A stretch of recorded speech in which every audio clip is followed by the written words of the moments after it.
Okay, YouTubers, I am back. This is a video that I've wanted to make for a while, and I am now going to make it. Also, check this out, Gotham City Under Armour shirt. I just got it recently. I love it. Anyway, the topic of this video is dating in New York City. And I have a lot to say on this subject. If you've been following me on Snapchat, you've known what I've been up to for the past couple weeks. But one of my friends recently, he was like, you should incorporate some of your rants that you do on Snapchat into YouTube. And I was like, you know what, you're right. So if you're expecting this to be an organized rant, it's not gonna be. So just bear with me here. Dating in New York City. I don't even know how to begin. So when I got to this city, the second I ended up meeting my roommates, my current roommates, they were like, okay, which apps do you have? And I was like, for dating? And they're like, yeah, do you have Tinder? And I was like, no. They're like, what about Bumble? And I was like, no. So as I got to know more people and connected with more people in the city, multiple people mentioned all these apps to me. There's Tinder, which you guys all know of. If you don't, Google it. And then there's Bumble, which it's where the girl has to make the first initiation into conversation. I found out about Coffee Meets Bagel, which I don't know if it's just a New York City thing, I don't know. But yes, it's called Coffee Meets Bagel. The app sends you like one match per week. And it's like, what about this person?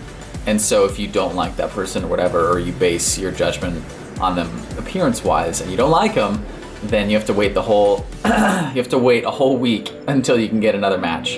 And then there's one called Happen, which is really, really creepy. And it's where you keep your location services on. When you walk around the city, you can tell who's nearby, which I think is kind of weird. So when I downloaded it, I would get to my apartment at the end of the day and look, and it'd be like, you passed this person on the street today. And I was like, that's really creepy. Like if I had been in a Starbucks, maybe someone walked by and it literally says like, you crossed paths today.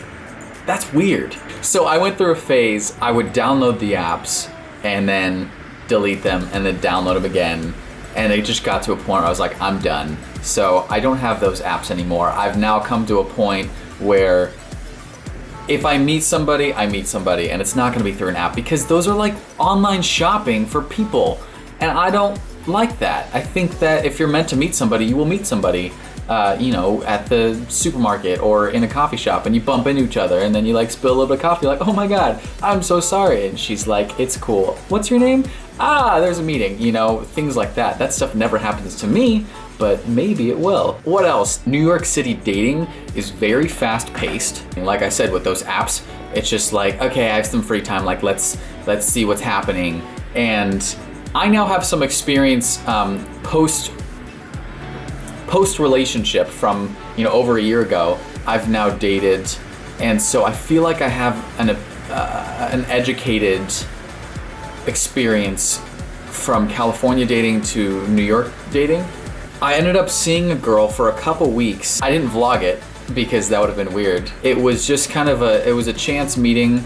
I won't get into how we met, but she was like super sweet, very pretty, and we led kind of different lifestyles. I'm more of a homebody, like I told you guys, where I do go out, but it's for occasions and it's not every night of the weekend, and I don't go to all these clubs.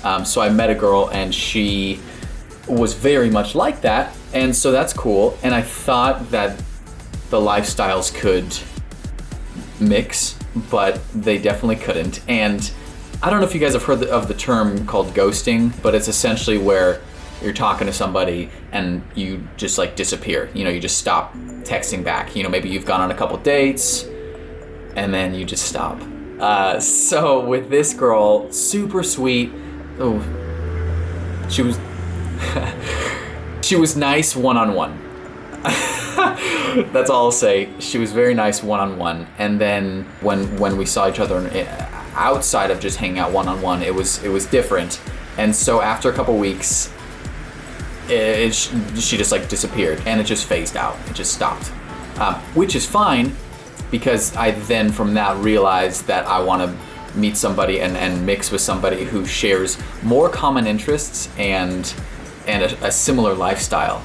So for those of you following me on Snapchat, last week I went to California for a week. I was helping my family move. I'll talk more about that stuff in probably my next video, just to give you guys some life updates. Anyway, I was in California and I met this girl through a mutual friend, and it like just immediately clicked. And I was like, wow, we share all these interests and we had really similar lifestyles. And I was like so happy about it. Unfortunately, I met her a couple days before I had to come back to New York, but she put in all this effort to see me, so that kind of instilled in me what I should be looking for whenever someone happens to cross my path again. You know, I should be looking for someone who will put in as much effort as I do in the dating world. So my experience with dating in New York City is that it's very fast-paced. I've now learned what I'm looking for from it. I'm not looking just to meet as many people as possible and go through all the hookup apps. That's not something I'm interested in. A lot of people are. That's not a life for me. But you know, if you come to New York City, if you move here, you can download the apps. Another thing I will say is, I'm sure it's this way in other cities and towns and states and wherever. From my experience in your early 20s, as a straight male in New York City, I've noticed that girls around a similar age as me, they are looking for someone a little older who makes more money and can really just provide for them. Whereas me, I'm almost 23, so if I meet you, I'm like, hey, I can't provide for you. I'm sorry, I can't right now. I'm figuring my life out. I don't say all that when I first meet them. Otherwise, that would go very badly. I've met multiple girls. They're like, whatever, it's fine. Like, I don't need to work. I'll marry rich, or like, I'll meet a sugar daddy. And I'm like, you do that? And they're like, I'm just kidding. And I'm like, no, you're not. Keep in mind, this is not a general experience for dating in New York City. Everyone has different experiences. And I'm sure these types of things happen in all cities. These are just things I've experienced in New York City. If you've experienced something different, actually comment down below, because I would love to hear that. Especially if you've experienced similar things.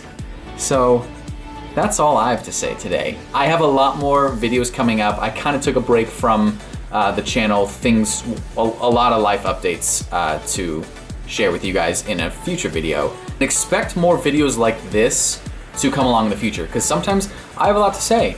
So if you don't want to see those talking videos, if you don't want to hear what I have to say, you don't have to. If you do, feel free to click the subscribe button down there and it'll happen. So yeah, that is all for this video. I'm gonna go before I continue embarrassing myself.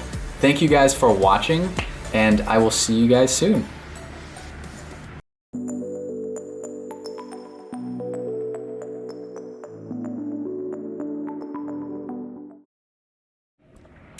Hi, welcome to Brian's vlog. This is number... I don't even know. I don't even know either, 18? but 18. Welcome to Brian's vlog number 18. Okay, and you're done. Thanks, guys. Get out. You're welcome. That's the perfect intro that you've ever had. Yeah. I mean, a cuter boy, that's all I'm gonna say. Get out.